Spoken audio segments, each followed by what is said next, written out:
In Chapter 18, we will introduce taxation.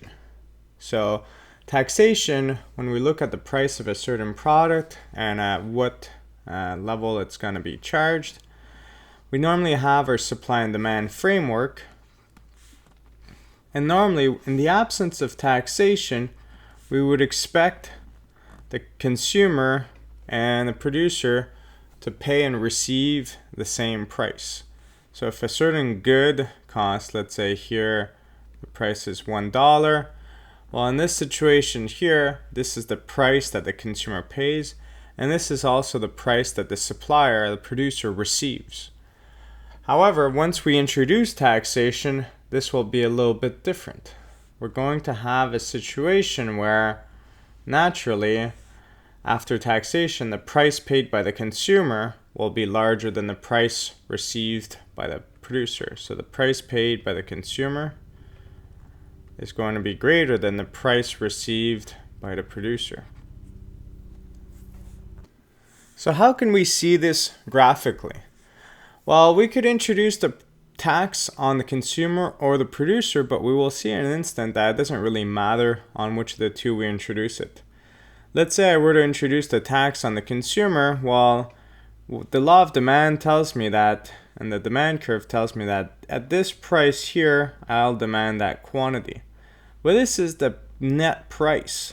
So if ever you say you're going to add a tax of a certain amount, let's say of $1 or whatever the amount is, 10 cents to fit a bit more with this graph. Well, essentially what I would say is this would be the price here, my maximum price paid that I will have, and this is my taxation amount. So therefore, this is my maximum I'm willing to pay. So I would have this kind of new demand curve that would be below this. It should be roughly parallel all the way through. I would have this new demand curve.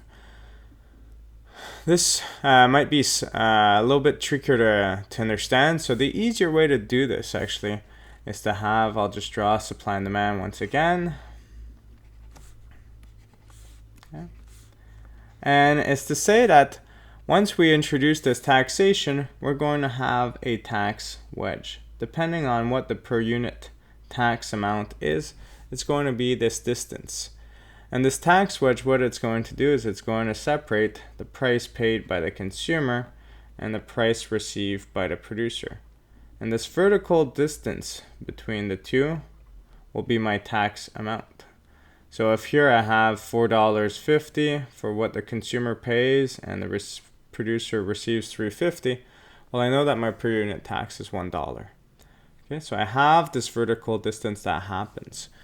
And it's essentially this kind of idea that once you introduce the tax amount, the consumer is not willing to consume the same amounts as before because it now has to pay an extra tax above the price because it's not included in the price. Therefore, it lowers its maximum willingness to pay for a certain amount of product. So tax introduces a tax wedge, and once we have this tax wedge, before this was the quantity that I used to be exchanged, and now after tax, this is my quantity after tax, which is lower than before. Why? Because if I think of this tax wedge over here, if we were looking at the same quantity as before, we would have a situation where the consumers are not willing to pay this amount, they're willing to pay less, and the production costs are this amount. Therefore, it's not optimal to produce up to that quantity. So what will this tax do? Well, it's going to limit the quantity exchange, and every time we have something that limits the quantity exchange, we lose a little area, which is our deadweight loss here due to a tax, due to less quantity being exchanged, due to the introduction of this tax. So if a tax creates a deadweight loss, well, when it creates a deadweight loss, what would be the reason why government would still want to use taxation? So let's think here of taxation on goods. We could come to income taxation later on, but for now, thinking of taxation on goods. Well, most people would say that the main use behind taxation would be revenue generation. most taxes, if you think that all your clothing, all your sports gear, everything that you purchase more or less has TPS, TVQ added onto it, well, most of that is just to generate revenue, and this revenue generation for the government is to finance different expenses that they may have. So whether it's income taxes or sales taxes, it's to generate revenue that's going to be used for different departments within the government. This is the main use. Another use that some people could start thinking of is when they start looking at the distinction why certain goods are taxed, some certain goods aren't taxed, why certain goods are taxed more. So some people may start thinking about smoking, they might think about alcohol, they might think about carbon emissions. While all of those things that get taxed, yes, it generates revenue as well, but it's also to distort consumer consumption. Okay. And why does it distort consumer consumption? Well, as we've noticed here through this example, is that after I introduced this tax, the quantity exchanged of this good, the quantity purchased, actually lowers. So if we know that cigarette smoking creates a cost to society and we want less people to smoke, well, by taxing it more, we're going to have less smokers, especially the younger generation who do not necessarily have the money to spend for $20 a pack of cigarettes or something else. So you have this situation that you have distorting consumer consumption. If you think of carbon taxation, the whole idea behind it is to make sure that we have people consume less carbon intensive products or products that release carbon emissions such as gasoline and spend their money somewhere else, which is not as disastrous for the environment. So we could also think about distorting consumer consumption. Okay?